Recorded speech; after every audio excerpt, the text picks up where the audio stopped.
Welcome back to Beer Time with Books. Scat's at the end, friend. Woo! Scat is at the end.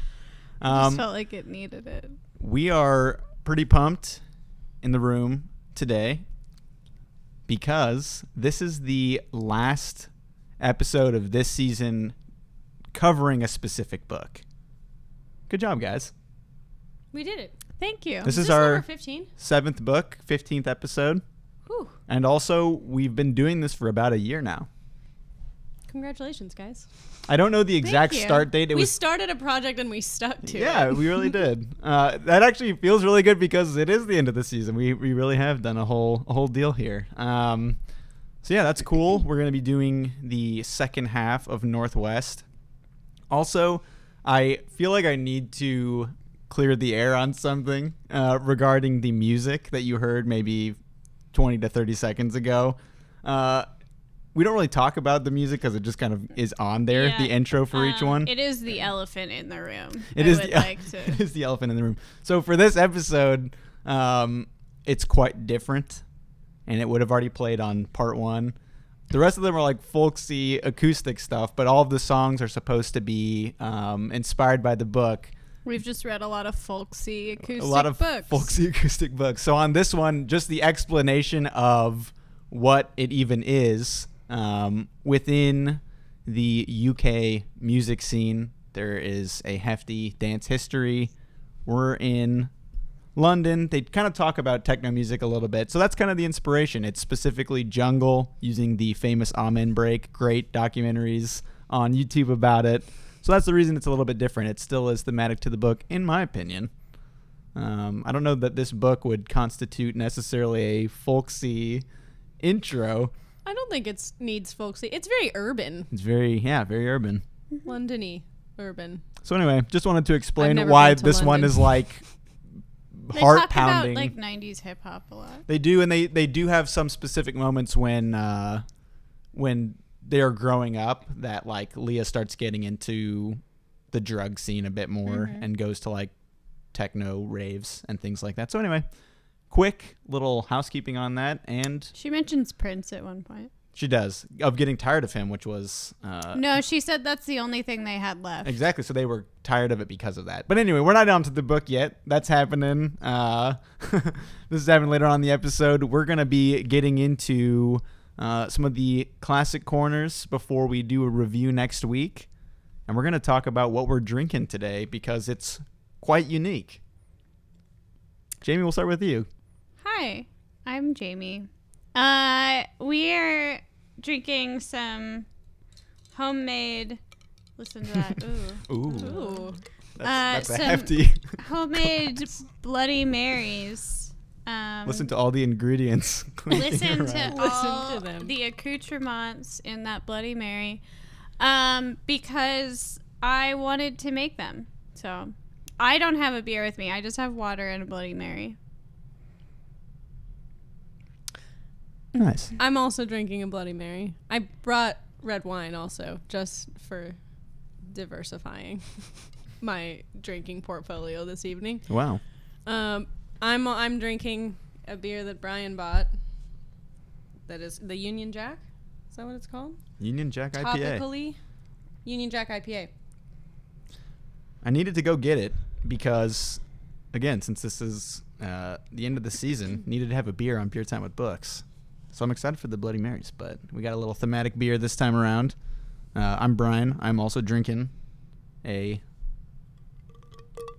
Bloody Mary. And I'm also having that Union Jack IPA. We are potentially having maybe a more thick episode. We're all open to it. Thick. I don't know if we've ever referred to long episodes as thick, on the pod. Yeah, maybe not. This That's is what that means for Double clarity. C. This is- thick sewed. Thick. So This is some inside baseball right now. Sorry, guys. So, yeah, that's what we're drinking. And it's been a little bit since we recorded the first episode. It actually went up today on my channel. It'll soon have all the episodes on other podcasting hosting services. That's going to be a new surprise for the end of the season. But Surprise. since last time, there has been new media that's been consumed. So, Jamie. what's some media you've been consuming since last episode? I'm still listening to A Man Called Uva, the audiobook. I took a break from it, and I don't really remember why, but I have been listening to it occasionally in my car. I'm over halfway done. And I still like it. Still interested. Have I been consuming other media? I don't know. Shows? Shows, we're watching the same things as always. The Good Place is good. I Lives up to the name. Yeah. I don't know. It is good. It's a good place. I'm still listening to my podcast NADPod. I'm upset with Danny right now because she's not caught up I'm to way the behind. most recent episode, and the last 2 episodes, whew, doozies, let me tell you. All right, listen to it, everybody. That's all. This is Danny. I have been reading a lot lately. I completed my 2019 reading challenge on Goodreads. I read 33 books. Jamie decidedly did not clap at that. I read 33 Congrats. of my 33, and I finished another one this morning. I finished a book by AJ Finn called The Woman in the Window, which was a decent mystery book. It had one really, really surprising plot twist that I appreciated, but everything from there was pretty standard mystery fare. What else? Oh, I recently started listening to audiobooks. I don't remember if I'd started the audiobook, my first audiobook on our last episode. Yeah, The first audiobook I ever listened to was 3 weeks ago, and it was called From the Corner of the Oval, and I hated it.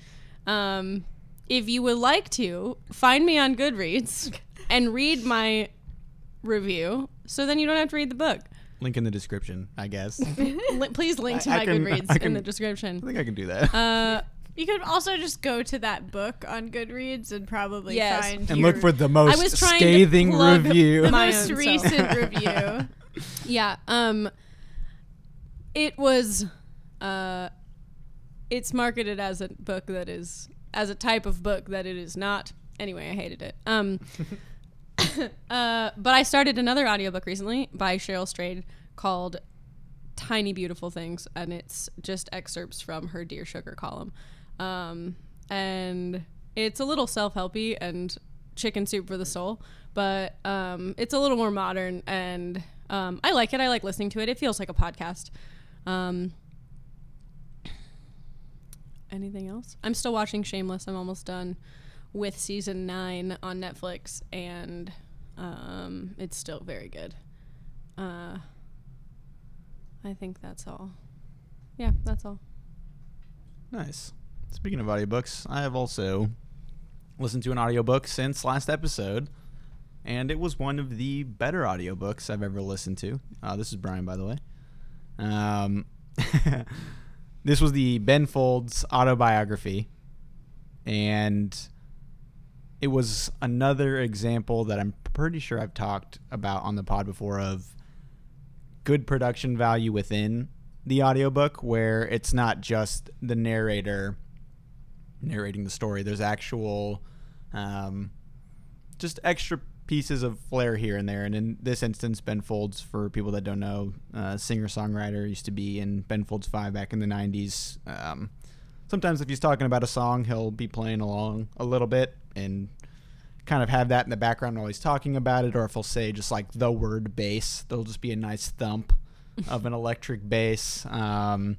Sometimes if there's voicemails from friends of his, the actual friend will be on the audiobook with like a tinny sounding voice.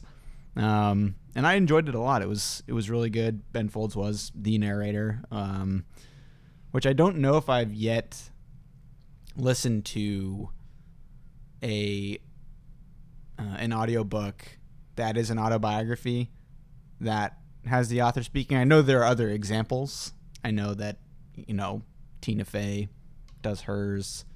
Michelle Obama does hers. But this is the first one that I've personally listened to, as far as I'm aware. yeah, it was a great experience. Some of the other books that I'm planning on reading for the end of the year, I'm going to keep that a little bit close to my chest. There's going to be the classic annual best books I've read in blank year at the end of this year on the channel. So that'll be coming up because it is almost December, y'all. It's a week away.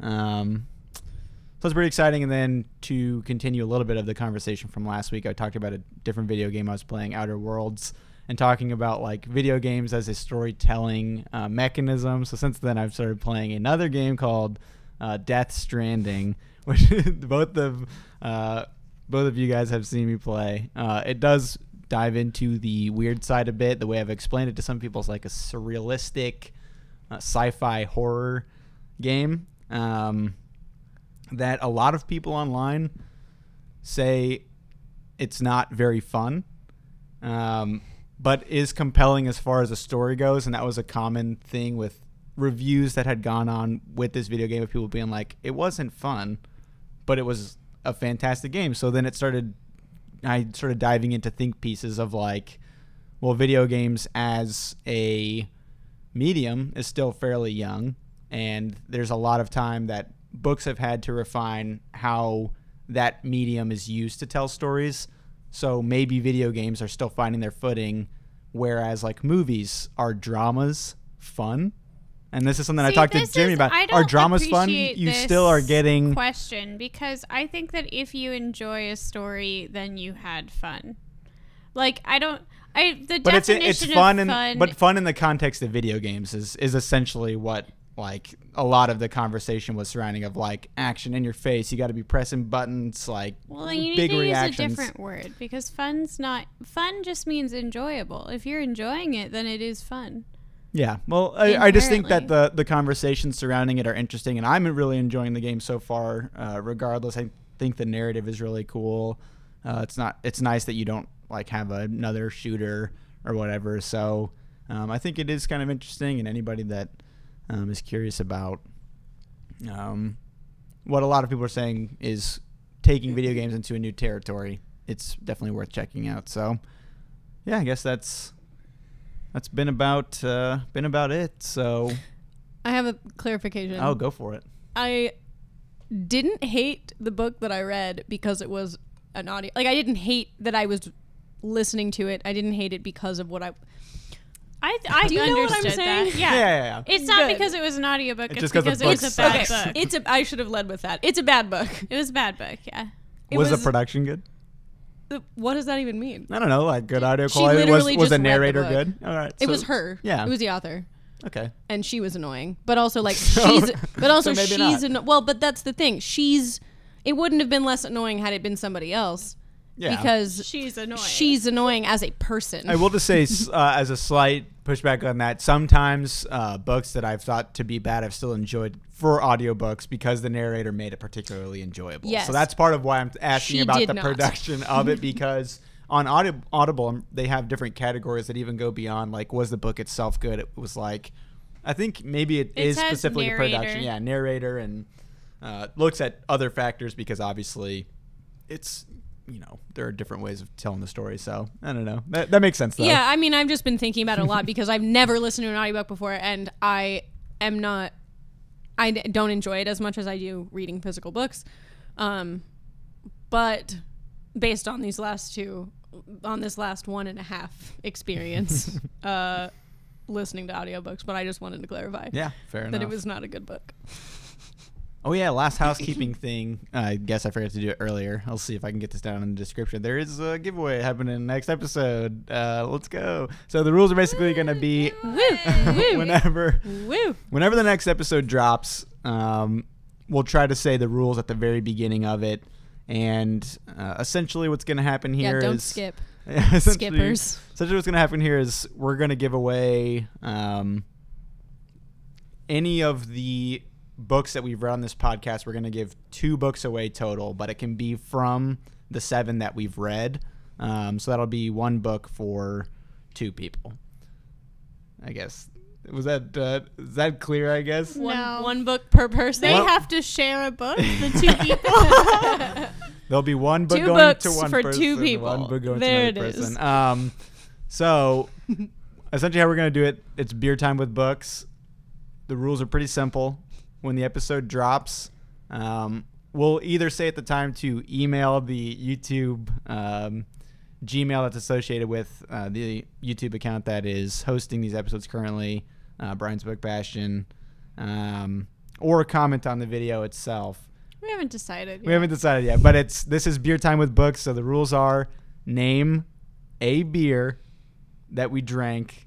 Bloody Marys don't count in this contest. Name a beer that we drank during the show, and you get a book. You can choose whichever It took you one. so long to get to the point of the giveaway. So people were just waiting with bated breath. I mean, I would to assume people hear. know that we're giving away something related to the But show. they didn't know what they had to do. Yeah, so name a beer, get a book. And yeah, should be a good time. That'll be next episode. But for this episode, we have some unfinished business to take care of. This is going to be part 2 of Danny's choice, Northwest by Zadie Smith. Take it away, Danny. Let's do it. All right. I have some feelings about the second half. Immediately get into And I those really feelings. want to hear your guys' feelings too before we get into anything. I will summarize it first. But after that, I'm going to go into feelings corner about Okay. Feelings corner. about new the corner. second. It's a new corner. Cool, It's cool, called cool. What Are Your Feelings? Okay, so we left off after part 3. Wait, where am I? Yeah, that's right. We start with host, and it follows Natalie's life and upbringing pretty closely, and focuses a lot on her friendship with Leah, who we learned a lot about in the first section. And it's kind of, I mean, she focuses a lot on the direct contrasts of their upbringings and their lives. And their stories kind of weave in and out. Sometimes you get a view of the two of them together. Sometimes you get the two of them separately. We learned that Natalie is like she gets married, she has kids, but she's facing dissatisfaction in her life, just like Leah is, despite kind of like outwardly appearing more successful. She becomes a lawyer, right? Mm-hmm. Lawyer. She becomes a lawyer, and she like makes good money, and she has a handsome husband and 2 cute kids, and Who's also wealthy. right, super who's super yeah. wealthy, and so she's pretty. I mean, she's successful outwardly. She kind of has like the dream, but it's interesting to see her story contrasted with Leah's, because they're obviously both pretty unsatisfied with their lives for different reasons in different ways. But so at the end of that section, we learn that Natalie has been like seeking out like answering like personal ads for people who are seeking like a third sexual person, and I think she answers more than one. Yeah, and pretty unsuccessfully. Like she lists multiple times where she showed up to people's houses or apartments, and then they were like, oh, you actually showed up? Oh, Yeah, okay. it And seemed then like they, the personal kind of ads just didn't do anything. It seemed like the ads were like the kind of like the couples maybe did it like as a thrill, and that was enough. And then like she actually showed up and like ran into people being like, oh, but she ends up like meeting these 2 guys, and they are also kind of weird about it, and it's just a weird situation. So we learned that about her. And I think at the end of that section, her husband finds her out, and we kind of like see that relationship, like her kids are running around in the house when he confronts her about it, and we kind of see that relationship fall apart. She kind of faces a crisis at this point, and she leaves, and I actually couldn't tell if this was later or this was like she walked out of the house and ran into Nathan. What did you guys I don't think she went very far. I mean, she was still like in that neighborhood because it's all like right, so she just left Yeah, to it another was like neighborhood and, maybe like she had walked a few blocks and Yeah. then ran into. but it wasn't like another day or something. No. I yeah, had a same hard day. time. I had a hard time following the timeline sometimes in this Yeah. book, like figuring out if it was a I few did- I hours just- or days or weeks later. I just don't know how close she actually is because it talks about that she moved away to that Victorian house Yeah. no, but with her husband, and she went back to her old neighborhood. Yeah, she and that's fought where she with saw. him though to buy a house that was closer. Oh, Like okay, when they gotcha. bought the house, she was like, "I want to be kind of up where I grew up," and he was like, "It's not a nice area." Yeah, So she's close, but not like in the center of it. right. So right after her husband finds her out, she storms out and kind of just like walks away in a daze, and she goes over to back to her old neighborhood, and she runs into this junkie of sorts named Nathan, who they went to school with, who Leah and her mom ran into in the first half of the book, and they have a series of odd conversations. And she saved Nathan as a kid too. That was the other connection that they had, right?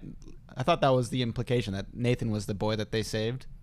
What? From what? Leah and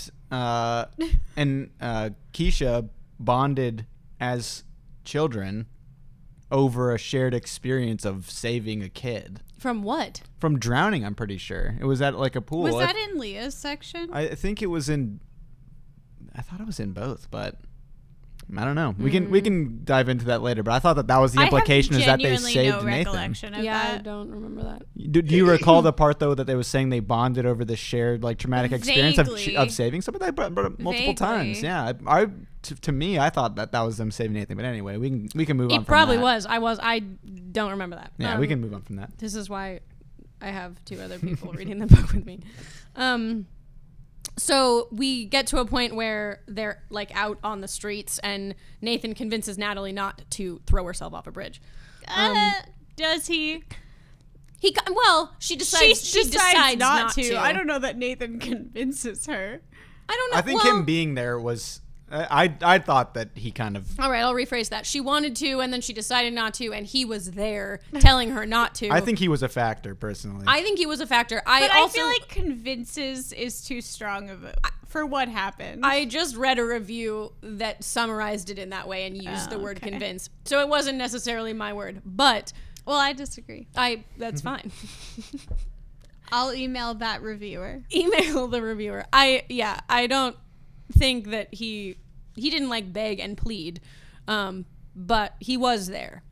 So then we reach the final section, number 5, titled Visitation.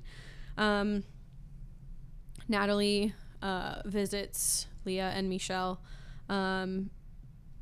Michelle has found out that Leah was taking Natalie's birth control while they were allegedly trying to have kids. And he's super upset. And Leah this is the point, right, where Leah is like laying in the hammock, like basically just not speaking to anybody. And the book, what happens in between? I don't remember what happens in between the book ending then with Leah and Natalie. Nothing really. There isn't Natalie just kind of talks to Leah. Yeah, she tries to talk to her, and then she's like, it was the point where woman to woman, she needed me to open up about a thing, but then she doesn't. Yeah, I think this was like a way, like a cop out way to do it. It seems personal enough because like it was a situation with, again, I don't maybe know if this is the case now, but somebody that they had a mutual history with Nathan. At the very least, they went to school together, regardless of the saving his life thing. Yeah, it was just kind of like her copping out, being like, yeah, I had this experience with Nathan, instead of being like, I'm having issues with my life, like you are. Yeah. Which is like a theme. Like Natalie kind of, I feel like, refuses to admit that like I think she keeps thinking that her outward appearance of like success and happiness will like trickle down or like, you know, like influence how she feels inside, and she kind of is in denial about that, I feel like, for the whole section. So yeah, the book then like ends with Leah and Natalie coming to the conclusion that they believe that Nathan was like a what is the word I'm looking for? Oh, like a person of interest in Felix's murder. The end. The end. Podcast over. Podcast over. That's the book. That's it. Hope you guys are satisfied. Yeah.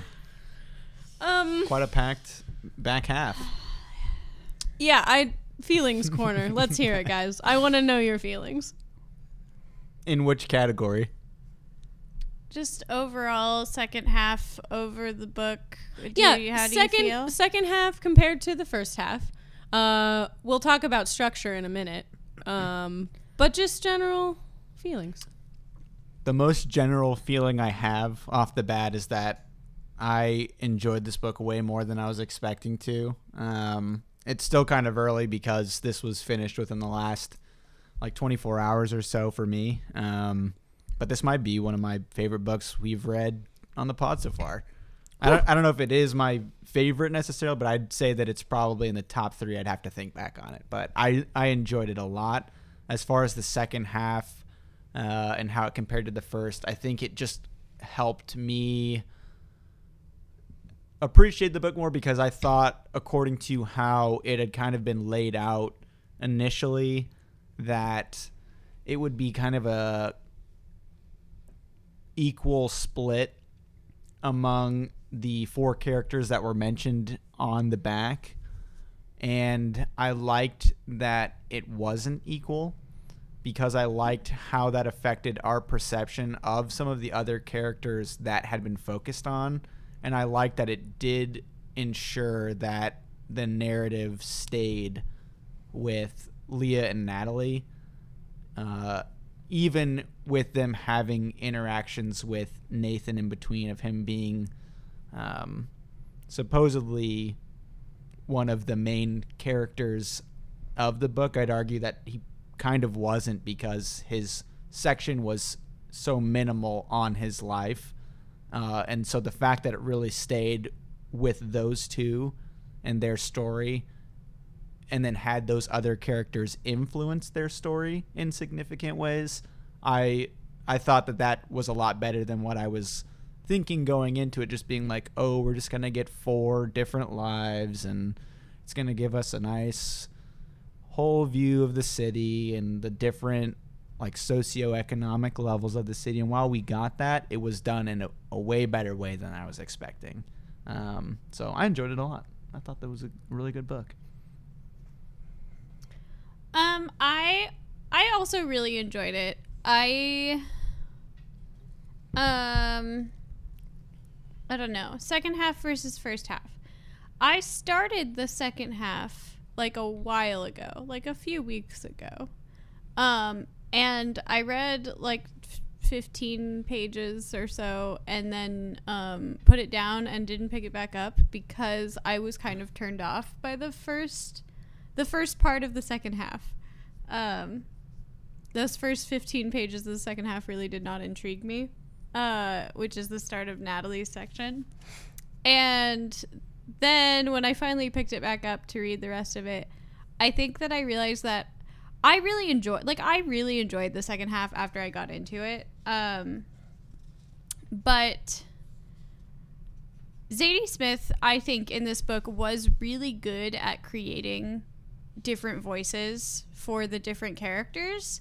And I just initially did not like Natalie's voice very much. Like, I think that it's really well done, but it feels very like cold and fragmented and kind of like calculated. And I just, compared to the other 2 sections, I was like, I want more feeling in this. But I mean that it aligns with her character and it makes sense and it's good writing. But I was like not interested in reading it as much. Yeah, Leah's was definitely like the most fun to read in my opinion, because hers was very loose, and even this, and I know you said we're going to talk about structure a little bit later, but just the fact that it was like, you know, words all over the page, very... You're talking about the structure. I thought hers was fun, so yeah. It made, I'm kind of talking about it did make a difference, though, like going into the back half. Yeah, and I felt like Natalie's section was way more confusing. Like, I feel Yeah. last episode we talked a little bit about Leah's section being like, I don't know, the timeline or whatever, but Natalie's section straight up, there were like she has it like almost in paragraphs, the numbered sections. And some of the sections, I straight up would read the whole thing and be like, I have no idea what you just said. Like, no idea what that was related to or what it's talking about or how it relates to the next section. Like, I would just be like, that seemed like a random thought and I don't get what's going on. But then once I got into like the meat and bones of her story, I did really enjoy it. And I think that I empathized with her a lot towards the end. But it was harder for me to read. I don't know how I feel about the ending at all. Like the last 2 pages, I just was kind of like, what?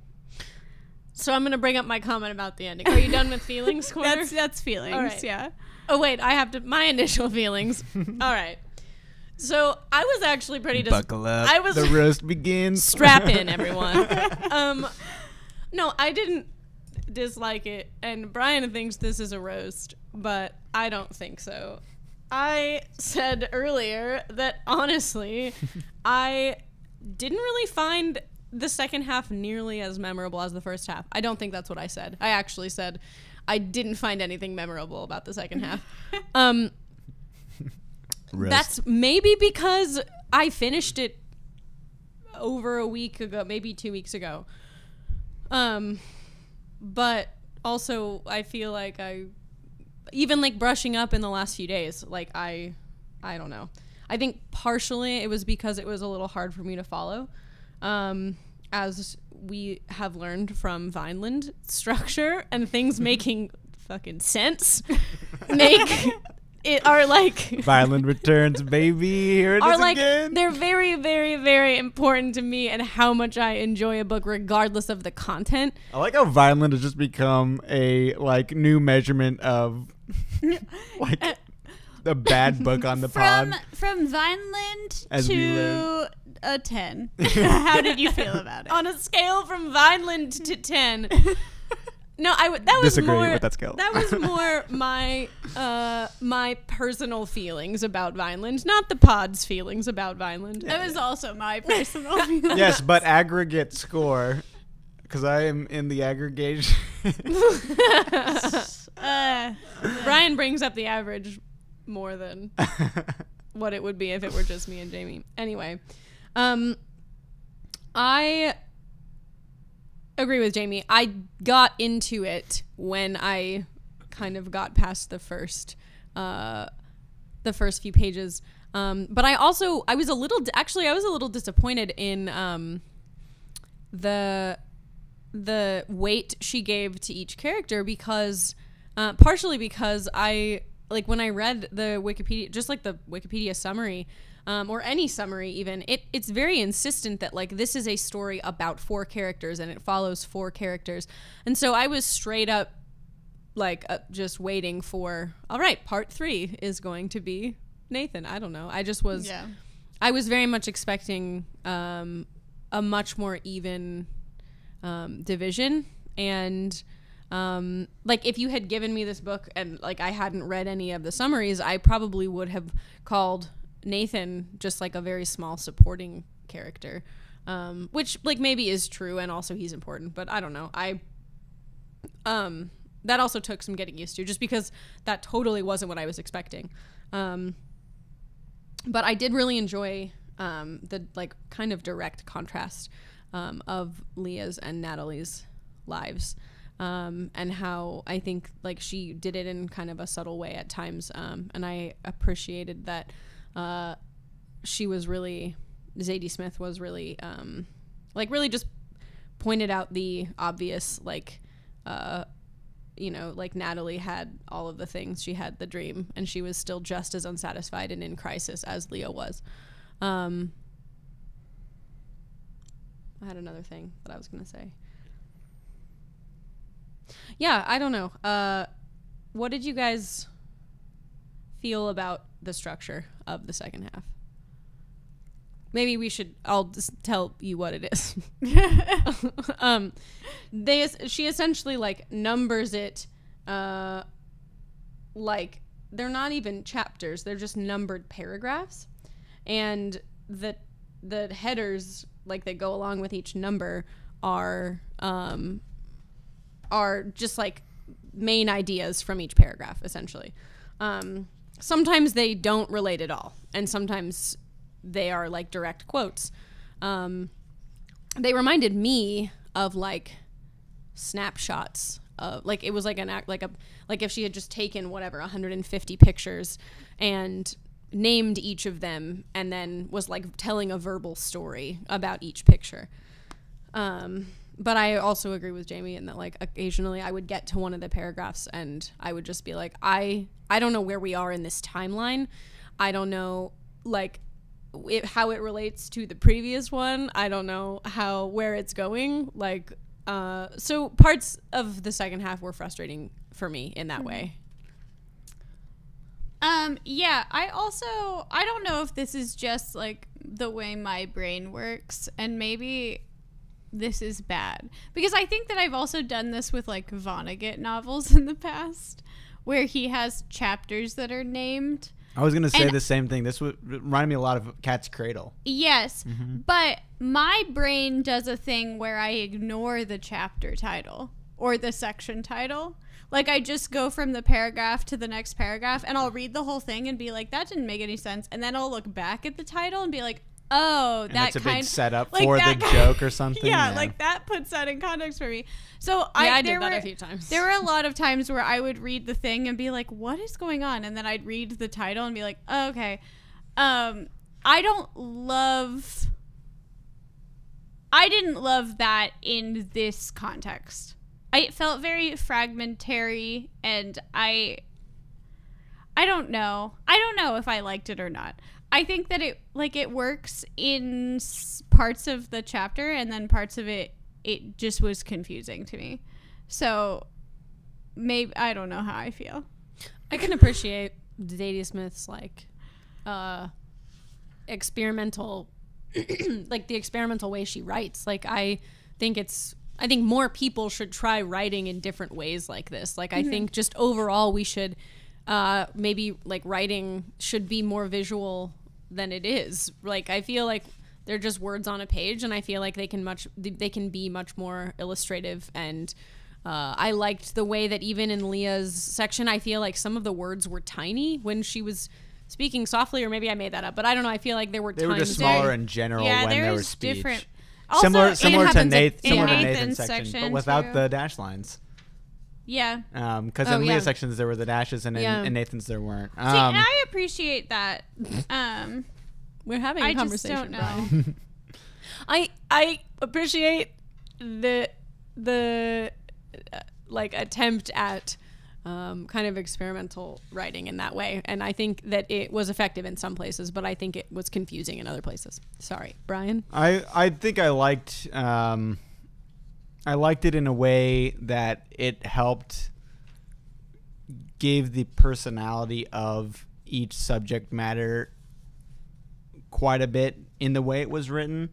Like with Leah's, the fact that, you know, the first event that happens is something that kind of throws her for a loop, and then her life is kind of through her analyzation of things with a more discerning eye, she was starting to have things fall apart a little bit, and it kind of started to happen where the words were starting to go on this or that side of the page within the same sentence, or like, you know, it felt more free-flowy. And then we learn a lot about how Keisha / Natalie was as a child and up until she was as an adult, and how much more like regimented it was, because she, you know, was trying to work so hard and work her way up to a more successful position in life, and a lot of it was her avoiding going off the path. She kind of had it set for her, and so having everything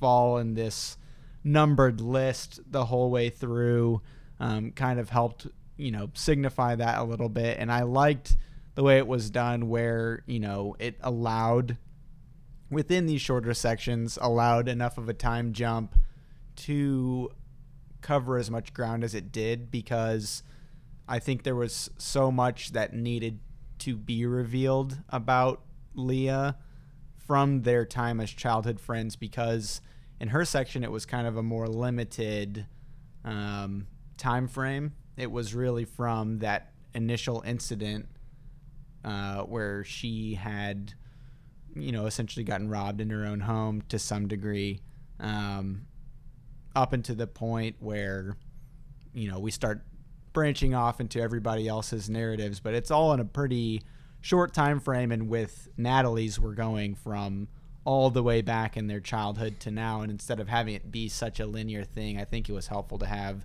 the shorter chapters to illuminate all of those different aspects. And so I think it was kind of important to have hers be that way, and be so dramatically different. And it is kind of funny to look back on it now, just the way that Felix's section was written after seeing how all the rest of them were, how boring it was, because of how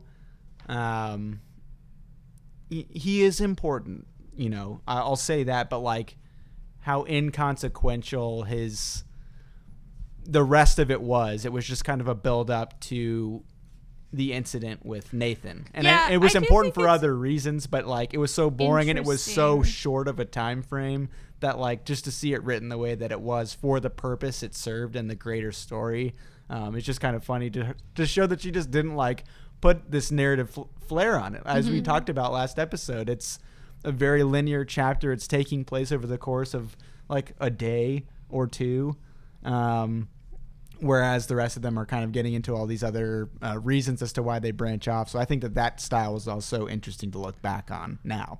Something that I also think is interesting in relation to that is that I don't understand fully when we're looking at, like you said, like it's an exploration of 4 people or whatever. I don't understand how Felix's section is so long and Nathan's is like not even really Nathan's. Like he gets like a few, like maybe 20 pages or less, and they're also Natalie's section. But he's such a looming presence, though. That's the thing, like, that's so interesting about it. I still don't feel like I know him by the end of the story. Like I really don't think I liked that, though. I liked that we didn't, because then it just was like, it just kind of showed how he like fell off the map within the rest of their social group from the time of their graduation. Like I like that aspect of it. But then why the hell do I know so much about Felix, who like she, like you said, is probably almost inconsequential? She probably really wanted us to invest in him as an important character, like for the effect, like partially for the effect of like him then dying so suddenly. And it was just another context of like, you know, it was another person from their school and how it relates to their story as well. So it like fleshed it out enough to show like his lot in life in comparison to Leah and Natalie, as opposed to just making it short enough for him to get killed.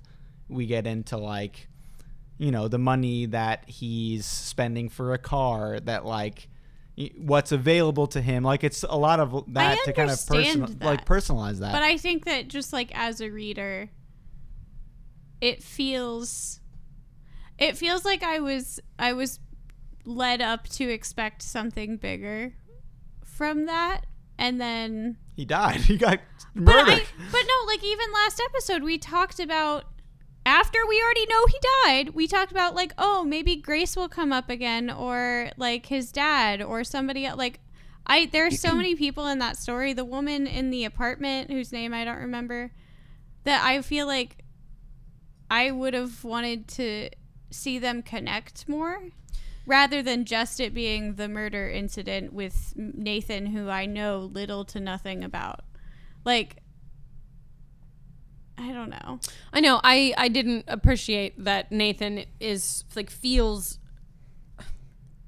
like, just by definition, he's not as important, even though he's kind of painted to be as important. Yeah, he's brought up all the time, but just like such a I don't know. There's something literarily significant in there. I understand but I don't know. why she did it. I'm just saying, as a reader, I don't think it's as satisfying. Which, like, that doesn't mean that it's bad. No, I agree with you. I have a follow-up question. It is a little bit related. It's related to Felix, but I don't think these two things are related, really. Two scenes that stuck out to me. The first one was just the whole scene with Felix's dad. And this is in the first half. We're going to cross over back to the first half. Because I didn't get to talk about this last time, but I was reminded of it when there was another scene in the second half. The scene at the playground where a kid is smoking and somebody's yelling at the kid. And I wanted to know what you guys thought of. The only reason I'm bringing them up at the same time is because I'm curious why you guys think both of those things. What's the point of both of those scenes? Like, what do you think? I'm just curious. His conversations with his dad a little bit in the last episode. Like, we talked about, like, situating the neighborhood. Oh, that's true. I forgot a little. His function in that. I only know that because I listened to the episode right before you got here. But we did talk about recency. I don't know. I guess I feel like both scenes went on kind of for a long time. This is just going back to also like her seeming to highlight things that maybe don't actually end up mattering. Like, I don't know. I feel like his scene with his dad went on for a really long time, and like the playground scene was several pages, and I just was curious, like, I don't know, because at the playground, Natalie is observing, right, some lady yelling at a kid for smoking at the playground. And then she joins in aggressively eventually. Yeah. Of just screaming the same thing over and over at this young man. I don't know. I think a lot of that, just from the perspective of like why I enjoyed them being in there, is just like world building of, you know, Northwest London. First of all, from the familial aspect of Felix's father, and then from the community aspect of how many people got involved with this young man smoking in the park. Like, it's just kind of shows, you know, more of the community at large than just getting as bogged down with Leah and Natalie. I think that it's just kind of important to that because to some degree, I know that it's like a cliche to say that, but like the setting here is almost another character. Like Northwest London is like a huge part of this story. And so to get a feeling for more people than just Leah and Natalie and their personal issues, you know, you're kind of getting more of a feel for the community at large and why and how they fit into this specific area. And that's kind of what I had taken from sections like that, where it was kind of off the beaten path. Like, I just think that it's helpful for fleshing out, you know, this location where we're getting chapters that are like names of the streets, and like I just think it's important to be focused on more than just them. I think that also that section in particular with the playground is like, I don't know, an interesting characterization of Natalie. Natalie is so confusing to me as a person, because there's one point in her section where her friend tells her, like, you're the same you've always been. You're always trying to prove that you're not the same as the rest of us or whatever. But in that section with the playground, she kind of like, and she does this a lot, where I feel like she is trying to like kind of play by the rules of the people around her. Like, she is in a privileged position compared to how she grew up, and she does kind of play into that of like, oh, well, now I need to act like this old white woman who's yelling at this kid. Yeah. Which is just, I don't know. Her character is so confusing to me. Like, I like her. I think she's interesting. Her adaptive personality. Yeah, but she is like, she wants to be different, and she wants to like feel like she's doing her own thing, but then also like very much seems like she has no true desires in life. Like, even when Nathan asks her how she got into being a lawyer, she's like, I don't know, just like happened. Like it doesn't just happen. You don't just become a lawyer. Like she just sort of is like floating through life, but happens to be very successful at floating through life. Or I mean, she also like focused on maybe just being successful without, and like stopped there. Yeah. Or just doing well. She just wanted to do well and get out and like stopped there. And like same with her marriage. Like she talks yeah. about how she doesn't even like her husband. Like there's one, I took a picture of one quote in particular where she was like listening to him talk to a waitress, and she was like, I realized that I don't like him. Like, yeah. She said, at one point employing the phrase, look, we're both educated brothers, it occurred to Natalie Blake that she was not very happily married. Goofy, made lame jokes, offended people. He was in constant good humor, yet he was stubborn. Like, goes on and on about all these things she doesn't like about her husband. Yeah, I kind of I don't know. got into a bit of a funk that happens sometimes when I'm reading, where like that particular part, like when she states out loud that she's unhappy in her marriage, and like Leah has gone on about how she's fucking taking birth control, even like lying to her husband, and they're both just in these terribly unhappy marriages. It depressed me for a few days, and Well, I hope we would get to this. We're there. When you just brought it up, but the marriage aspect, I think it's not as equivalent in my eyes about like where they both end up in their marriages and their lives in general. Obviously, Leah lying to Michelle is shitty and a terrible thing, and taking the birth control and all of that. I don't know that their marriage is comparable to Natalie's and her husband's. No, I think they're both fucked up in different reasons, but I think Natalie's and Frank's is way worse. And the thing is like, yeah, I agree with within that. Natalie's section, even it gave more context to Leah anyway. And I know that we had talked about certain instances of like Leah's life falling apart. I think it's like in a relative context to maybe where she was at, because a lot of the descriptors we get of Leah is of her carefree nature and her general satisfaction with, in certain instances of where she's at in life, without needing to have the ambition in the end.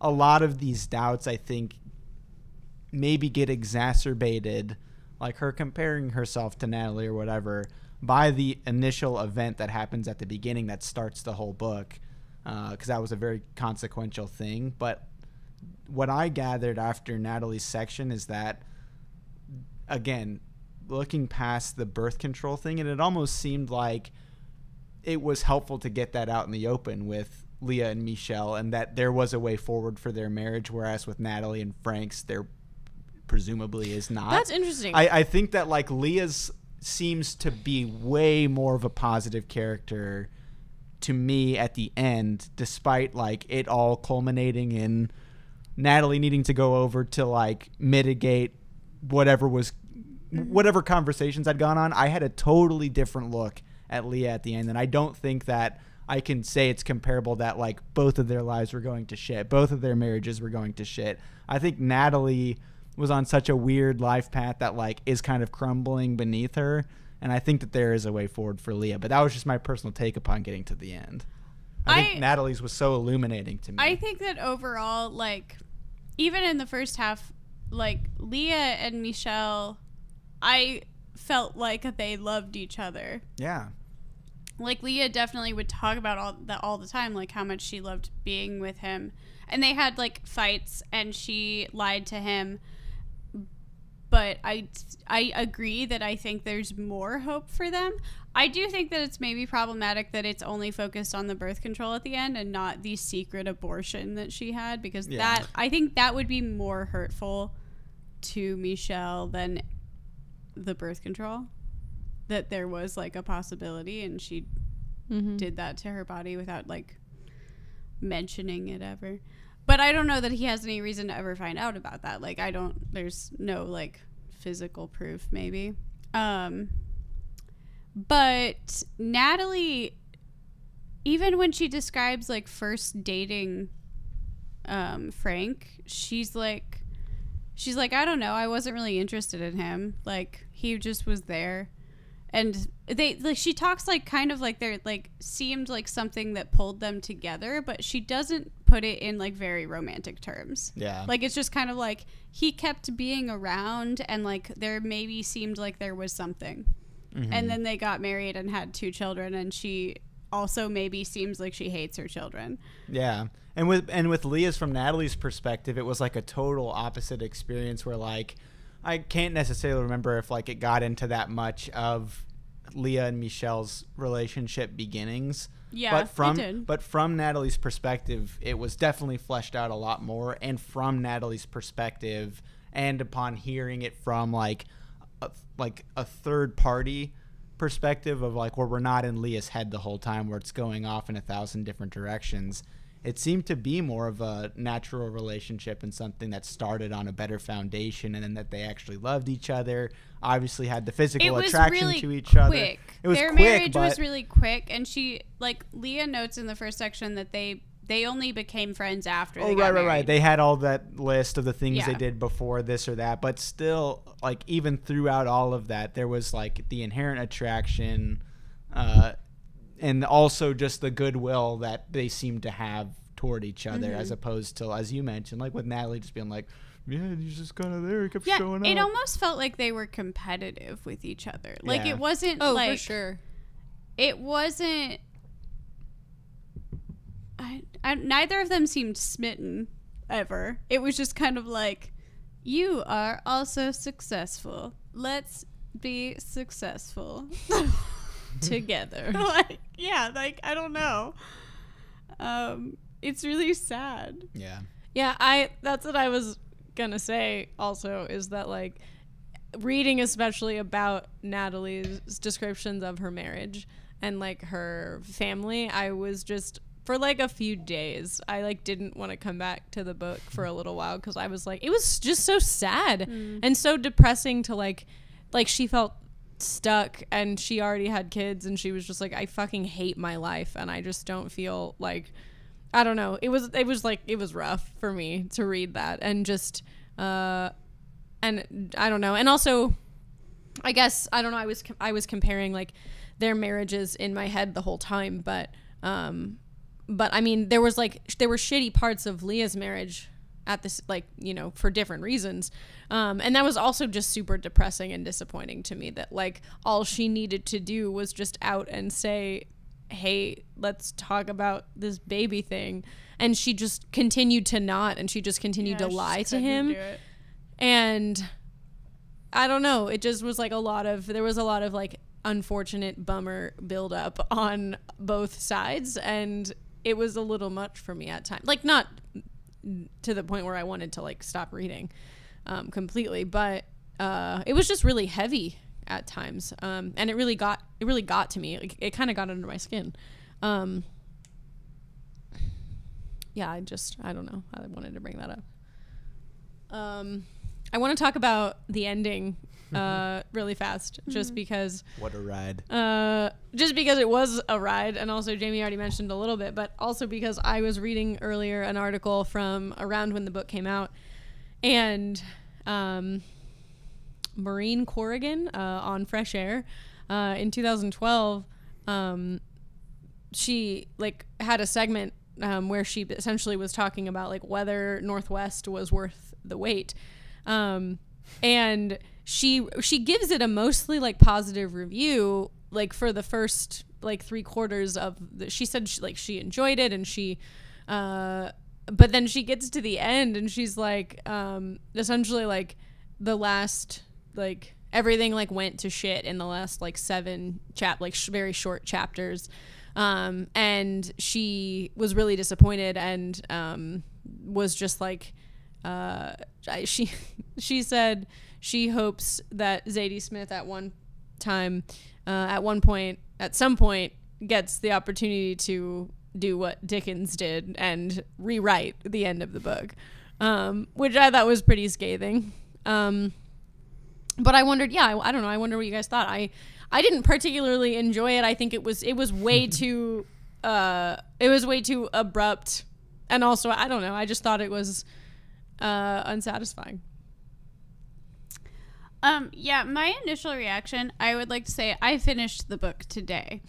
I read about 100 pages today, so it's fresh in my mind. But I was reading when I got home from work in our bedroom, and Brian came in at one point and noticed that I was like maybe 15 pages from the end.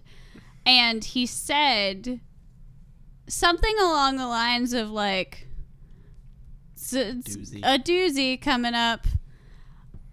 Which is fine, a little spoilery, but whatever, Brian. It's fine. But also, I disagree. Like, when you said that, I expected way more to happen, and then it just felt very anticlimactic. I would not call it a doozy. Yeah, well, because, like, you said, the part that I was at when you said that was right before she goes to the bridge with Nathan. And so I really thought she was going to jump off because you said it was a doozy. And then she just didn't. And I was like, okay. And then she just talks to Leah and then it's done. And I was just kind of It like, was pretty anticlimactic. I was for me. like, what doozy were you referring to? Where was the doozy? The doozy comes from the build up to the fact that, you know, we learned about Nathan from the beginning, which again, I wish I could confirm this, but they save Nathan as children. I wish I could confirm this. 3 people who have the literal book. I don't know where to I look. know. I don't either. I wouldn't know, but I just thought it was like an implied thing. They never really outwardly said it, but there's so many instances of like, oh, there's that boy, like the boy, like the boy that they were talking about. There was all these instances of like, look, it's Nathan, that boy. Remember you guys, that boy. So anyway, they save Nathan. Natalie happens to be around the night Nathan is a part of an armed robbery. But also, okay, can I is finish? that Can I finish? That's the thing. So the thing is that like they save Nathan. He's a promising kid at the beginning. They go forth. Natalie happens to be there. Nathan's already in a bad way, and then they are the ones that turn him in to authorities.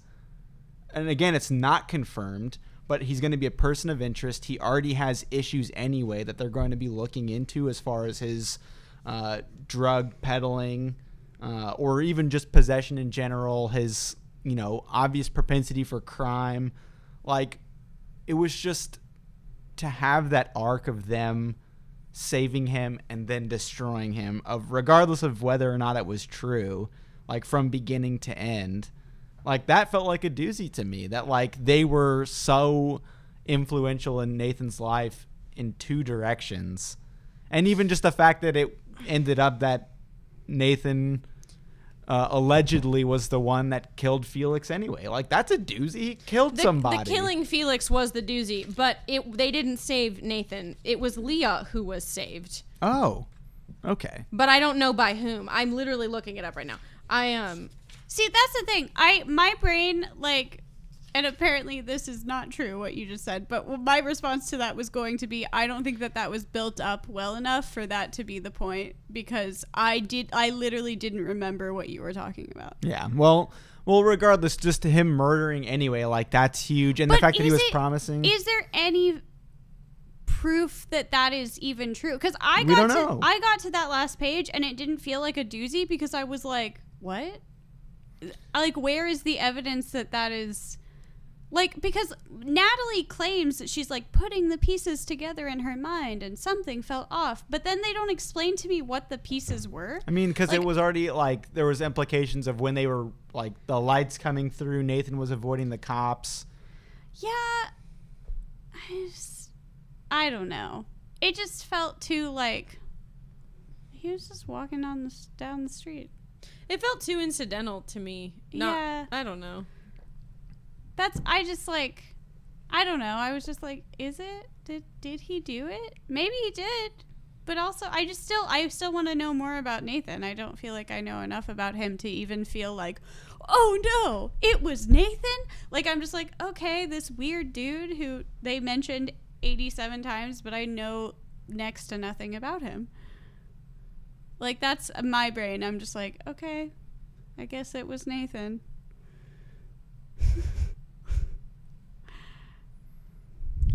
I don't know. I just think a lot of it, I don't know. I guess there's just a disconnect between, I just don't understand how that couldn't be a doozy of like the tragedy of his situation of like being a promising young man and like such simple things that other people could avoid, like ultimately like leads to his downfall anyway. Like regardless of whether he did it or not, he's in a position because he had a very low social safety net to even allow him to be able to like fight any charges that would come his way, like just willy-nilly, just because, you know, the focus is on their starting place in a low socioeconomic position at the beginning of the novel, that Nathan has a misstep of drug addiction, where in a lot of other situations of maybe more wealth, for instance, that he'd be able to turn that around. That was just one thing in high school, leads him to the streets, gets involved in shady activity, which again, whether or not he did it, they're still putting him in as a person of interest. And as we've seen in a lot of other instances, there can be, you know, it can be difficult for people of low means to be able to avoid like prosecution in those cases. Like that to me is very significant. Class privilege is a doozy. Exactly. That's why I don't understand why this is like anticlimactic. Like that feels like pretty heavy to me. All of that. It is heavy. It's heavy, but it's not climactic. I'm saying we agree to disagree, I suppose. Is that I agree with all of that. I understand where you're coming from. I got all of that from what's happening here. Like, but it doesn't feel like a doozy, or it doesn't feel like a climax to me, because I don't feel like I actually know Nathan that well. I don't care about Nathan. Yeah, I don't care about Nathan. I feel like it would feel like so much more of a doozy if I heard way more about that story of him falling off. Like, it feels like I got 5 sentences of him being like, oh, you were really smart. What happened? And then suddenly it's like, oh, he's maybe killed someone.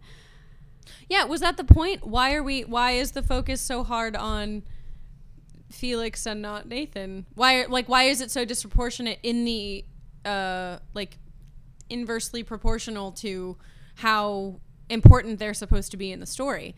Like, Felix has tons of time and Nathan has none, but they're switched. Why? Like, what is the point? I don't understand the point of that. I feel like Nathan deserved more. That's what time. I needed to care about Nathan. I like the arc of the story. I like the idea. I just wanted 40 more pages about Nathan. Yeah. That's what I want, because I want to understand more what happened. And maybe you feel like more satisfied with the information we were given than I do. I would agree. Okay.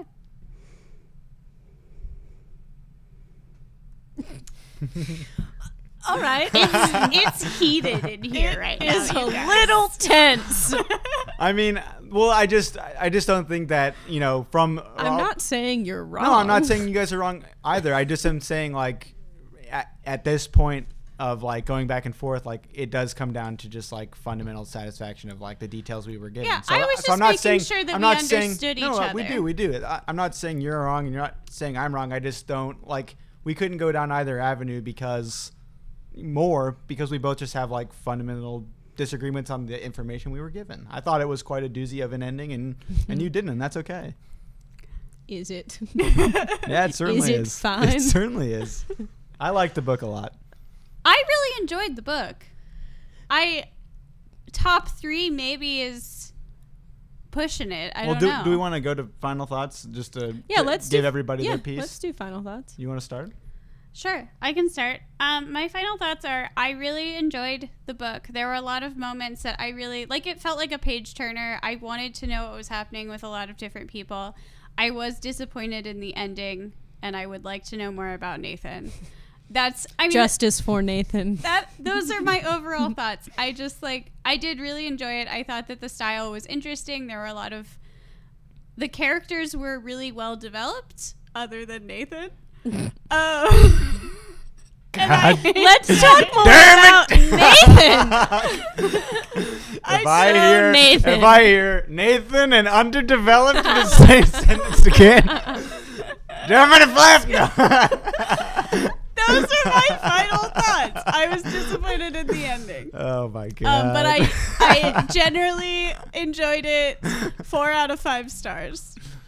Oh hell yeah. So we're doing the ratings.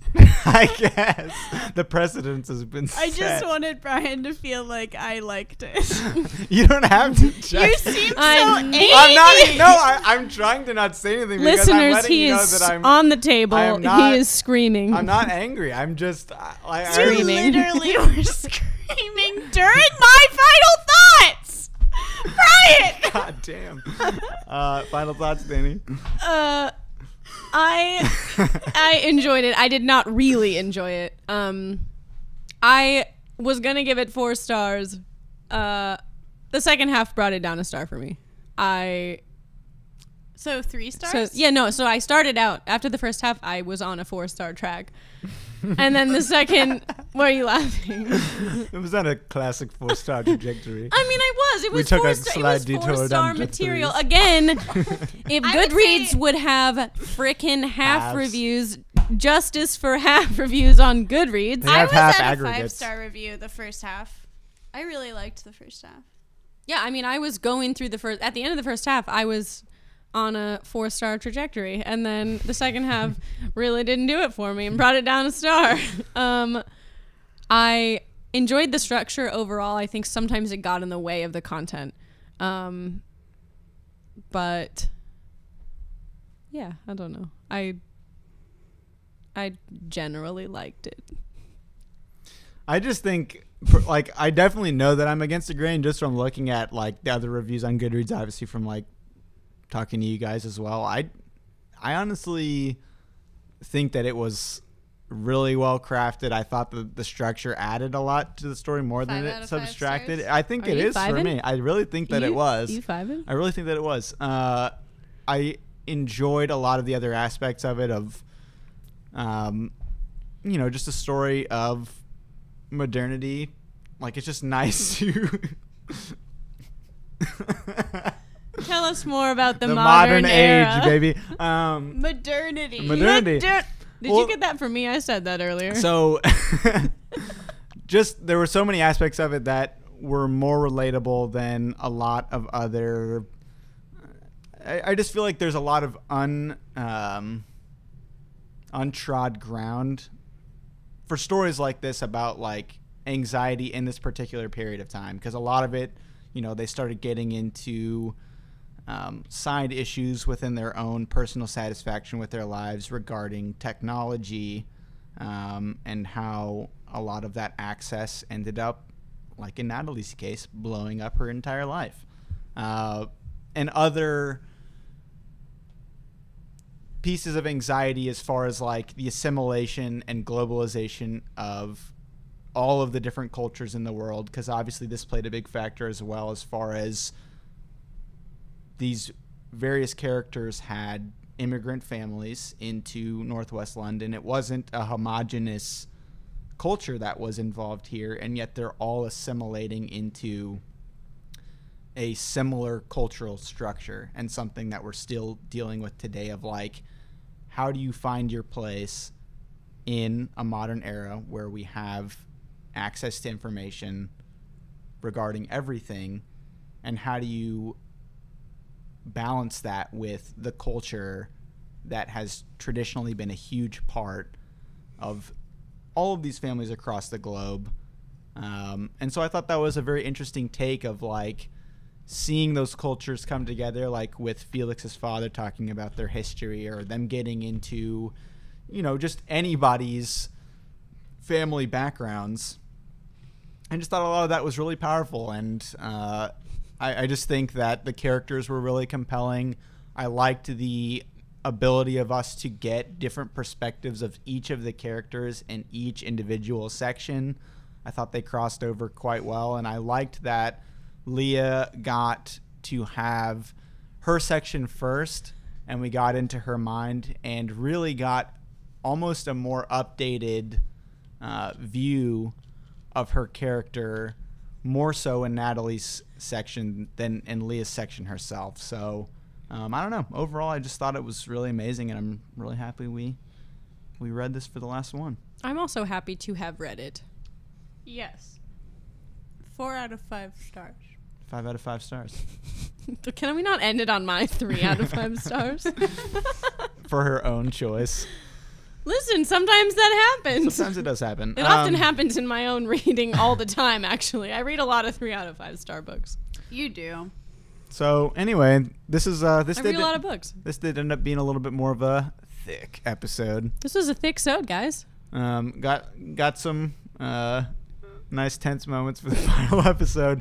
I think we also got a little bit more toasty by the end of this episode. We've talked about certain things that we don't talk about as much, like the music, for instance. We also have some beverages while we're having these episodes. I'm fine. We're having Bloody Marys, having They Union Jack. Listeners should know what they're getting into.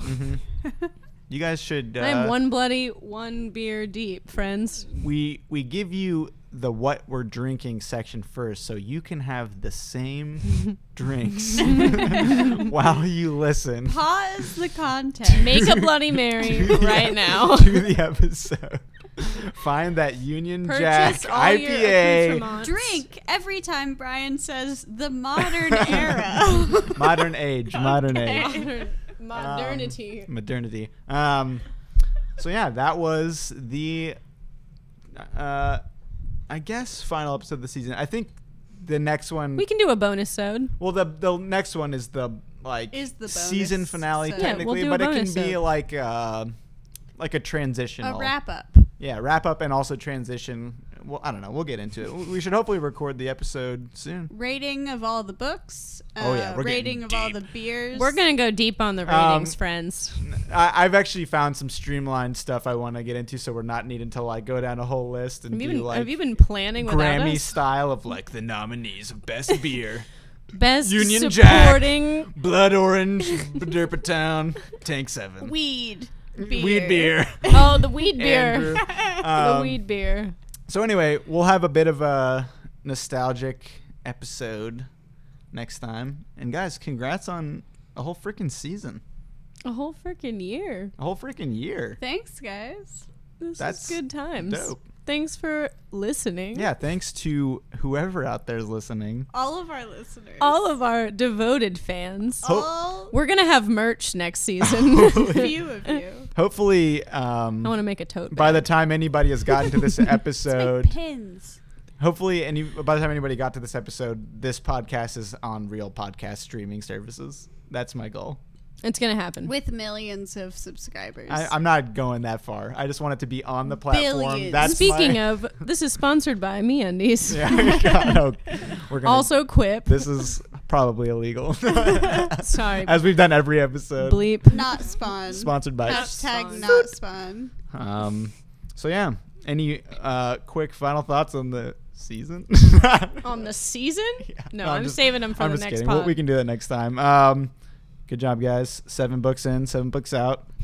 We will be back with one more episode on a recap. Who's trying to scat? I think it's your turn. Oh no, It's your turn. You haven't done it in a while, I produce. Brian. Scat. Doop doop doop doop doop. It was perfect. Nice. Good job. Thanks, guys. We will catch you next time. Bye. Bye.